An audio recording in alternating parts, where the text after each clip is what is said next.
Nobody. The topic is African Americans and reparations, and we're talking to Dr. Al-Hadid.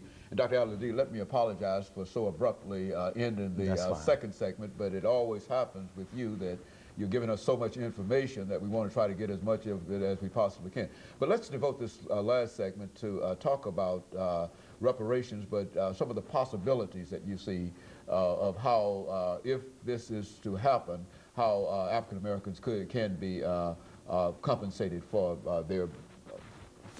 in terms of reparations. Yes. Since we started with history, let's end this section also with history, and we have to go back to the original reparation that was proffered by the government, which was 40 acres and a mule, which had passed the Congress as well as the the Senate as well as the House of Representatives, and then was vetoed by the president at that time.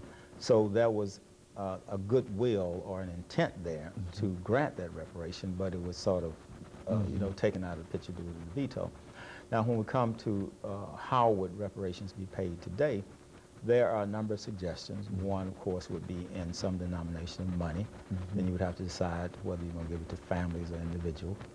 Another would be in terms of job training. Another approach would be, as we were talking about earlier, in terms of fair housing and providing, housing that is decent for African Americans. And when you look at the fact that many of our people are on welfare, and many of them are not the beneficiaries of affirmative action, maybe those gaps can be closed in terms of getting people up and running. Now, in terms of how I look at the compensation, I think that education is the key.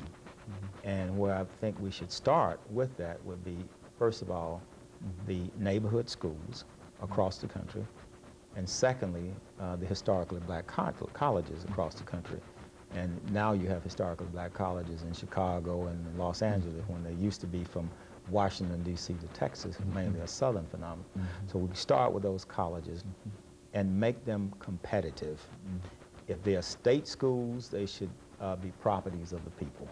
All of these schools should be owned and controlled by African Americans. The curriculum should be changed, and it should be centered in the culture and the history of African Americans. So they should be deliberately set up in order to bring African Americans into the knowledge of the historical culture and the heritage, and also to help them clearly define who they are as an ethnic group, and to move the conversation away from race, but culture and ethnicity. And then another approach to that curriculum should be developing a strategy of economic self-determination.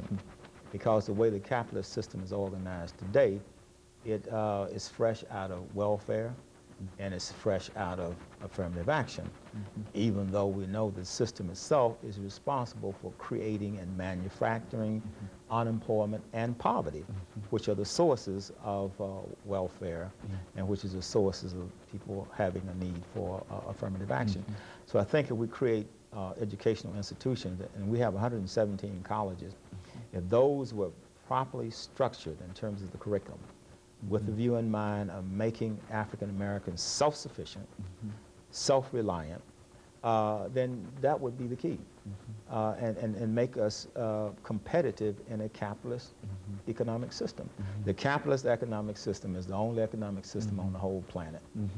So we need to be taught how to be major players in the capitalist economic system, not so that we'll be vulturistic and exploitive the way the European capitalists are, but at least so that we can get in the marketplace, find our way in that marketplace, get rid of the poverty and the unemployment in our community, and create a situation where the average African American is at least middle